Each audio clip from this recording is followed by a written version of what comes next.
In 1973, Erich Anton Paul von Däniken would publish a book that would change the world.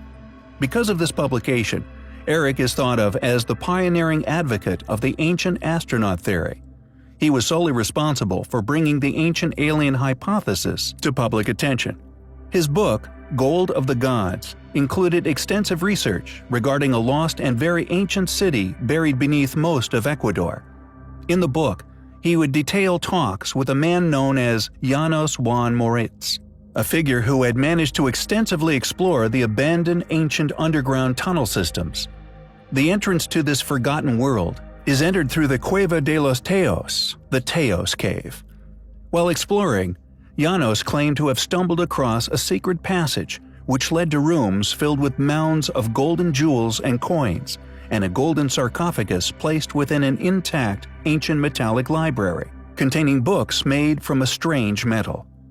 Janos's research suggested that the golden fortune, along with the sarcophagus and metallic library located within the artificial tunnels, had been placed there by a lost civilization with the help of extraterrestrial beings.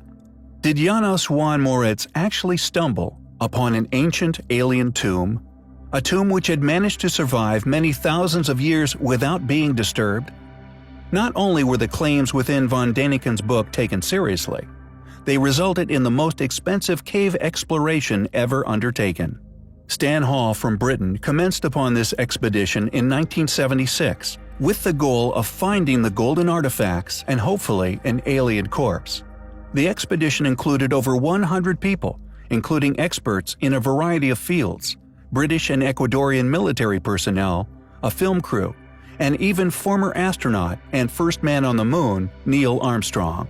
The team also included 8 experienced British cavers who thoroughly explored the riskier of ancient tunnel systems, successfully conducting an accurate survey of the complex, producing a detailed map of the buried city. Unfortunately, little evidence of von Däniken's more exotic claims was found or remained. It is always a possibility that funded tomb robbers made it there first. It took over a year for Stan Hall to organize his team, a year which experienced a flurry of public attention directed towards what can only be described as drastically consequential claims. What's more, compounding evidence of the artifact's existence, unearthed from these exact cave systems, has miraculously been documented in the past.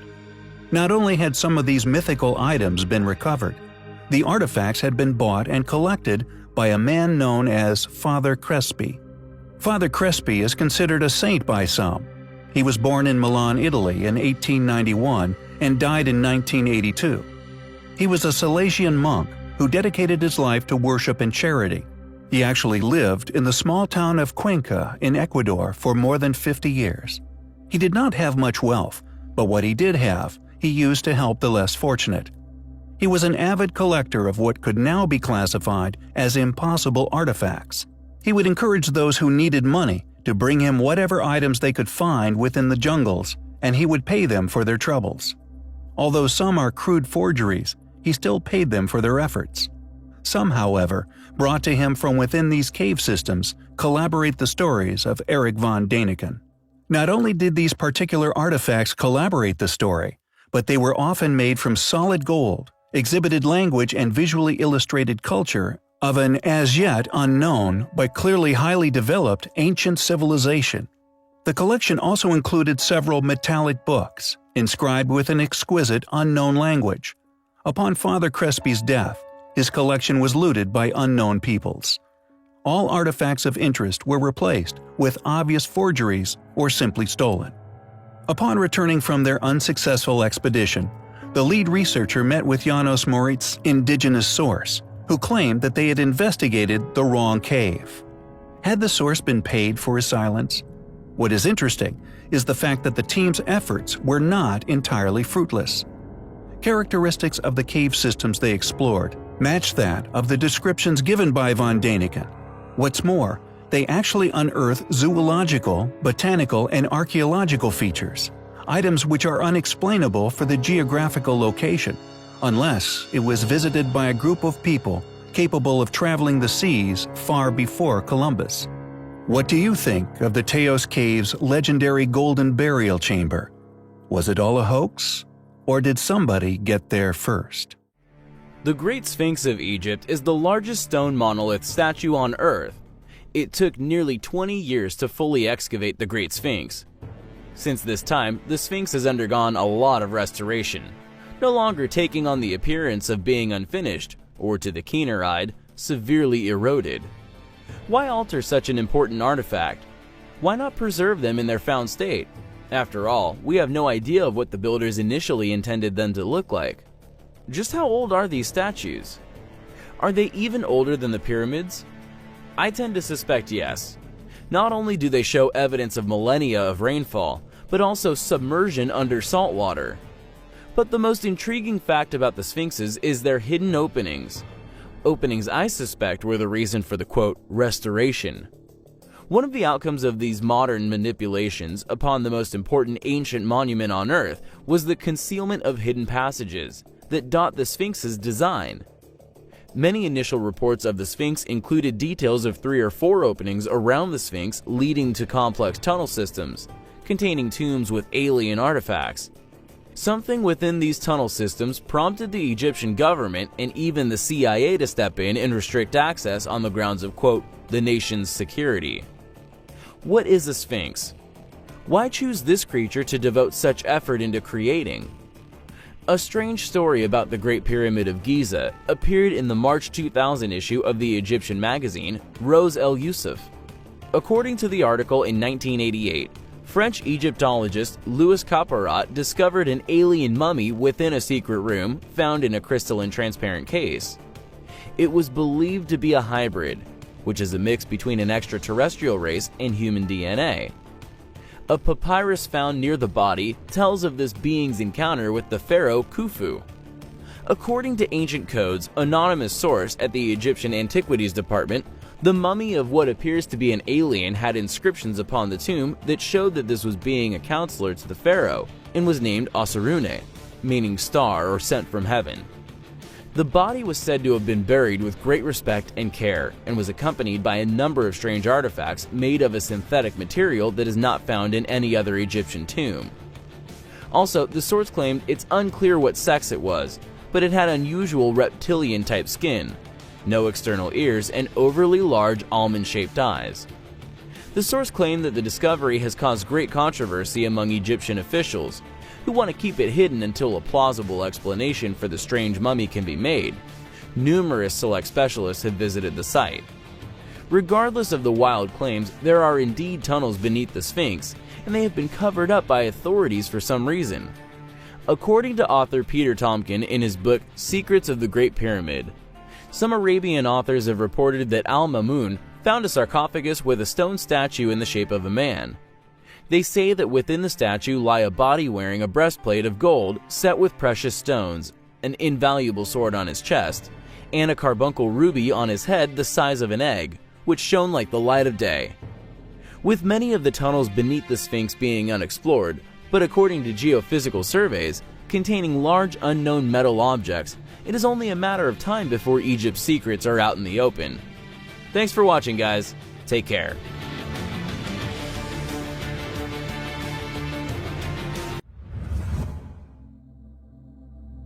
Hey guys, before we discuss the most recent controversial discovery that was made in the Saryarka, a region near the city of Karaganda in Kazakhstan, I feel it is important to note that a possible cover-up has ensued surrounding the finds that have been made. A tomb has been found within what is thought to be the oldest pyramid surviving on Earth. The team of explorers who made the discovery, led by Igor Kukushkin, said that they initially believed that it was likely built for an ancient king or clan leader. However, upon realizing that a burial chamber was resting beneath this once enormous mausoleum, and that it was found unopened, it has remained undisturbed for undoubtedly many millennia. Soon after the discovery, local authorities, along with rumors of the involvement of other international organizations, cordoned off the entire excavation, subsequently silencing the archaeologists for nearly a year regarding their remarkable finds, also preventing any further exploration of the ruins being reported. Just how long would it take for a once grand pyramid to virtually erode away? And what sort of things were found within this tomb that would require a year-long cover-up? Information relating to the discovery of the pyramid and the subsequent burial chamber was initially filtered to the press, yet no further information regarding this amazing excavation was made public.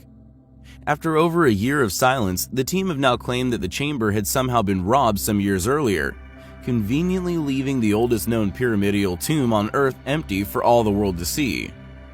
Additionally, a large debunking effort has ensued regarding the initial and largely honest conclusions made by many scholars regarding the pyramid's possible age. Many initially concluded that the pyramid actually predated its more well-known neighbors, located more than 6,000 kilometers away in Giza, by more than 1,000 years. Not too long ago, when Osiris's tomb was rumored to have been discovered within Gaza, who was said to have been an alien god, a familiar sequence of events were subsequently witnessed shortly after this discovery also. Could there really be a conspiracy currently being undertaken by unknown powers to conceal the existence of ancient astronauts and possible past alien gods? With so many ancient burial chambers linked to incredibly important and lost segments of our vast ancient past, it is difficult to deny the possibility of such a conspiracy actually being played out in front of our very eyes. What do you think regarding the suppression of such finds? Are the accusations of a conspiracy sheer paranoia? Are these operations just protecting the discoveries from possible corruption? Or could there really be aliens buried within the tombs of pyramids that dot the Earth? Or possibly even further afield? Thanks for watching, guys, and until next time, take care. This ancient cemetery within present-day Hungary has perplexed anthropologists for the past few decades. Amongst the remains of some 51 individuals was the discovery of many apparently human yet elongated skulls.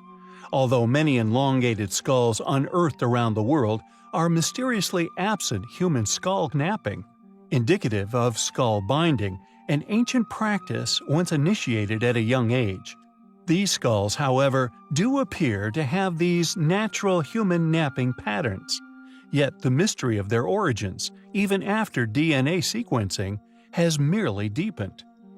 Individuals including adult males, females, and children had, quote, artificially deformed skulls with depressions shaped by bandage wrappings, end quote, making this place one of the largest concentrations of this cultural phenomenon ever found in Europe. Curiously, the strontium isotope ratios here are significantly more variable than those of other remains, including animal and prehistoric burials, which have since been uncovered in the same geographic region. This indicating that these mysterious people lived elsewhere during their childhood, yet where they originally came from remains a complete mystery. Furthermore, carbon and nitrogen isotope data attest to remarkable contributions of millet in their diet. Although all the remains have now been dismissed as human, intriguingly, some photographic studies of certain remains of particular interest are yet to be publicly disclosed. If human origins indeed be the case, it still does not answer the question as to where this ritual originated from, or why it seemingly permeated many of the world's countries, such as Germany, Malta, Russia, Hungary, along with many others. Were these ancient people trying to emulate a now lost civilization? Possibly unknown ancient beings, they and many others throughout antiquity, not only perceived as, but depicted as gods? Additionally, why are there so many mysteries surrounding this practice? Why is there such mystery surrounding the crystal skulls? And why are so many skulls we have personally examined seemingly absent normal human growth patterns? Were ancient aliens possibly found amongst these individuals within Hungary? We find the ongoing discovery highly compelling.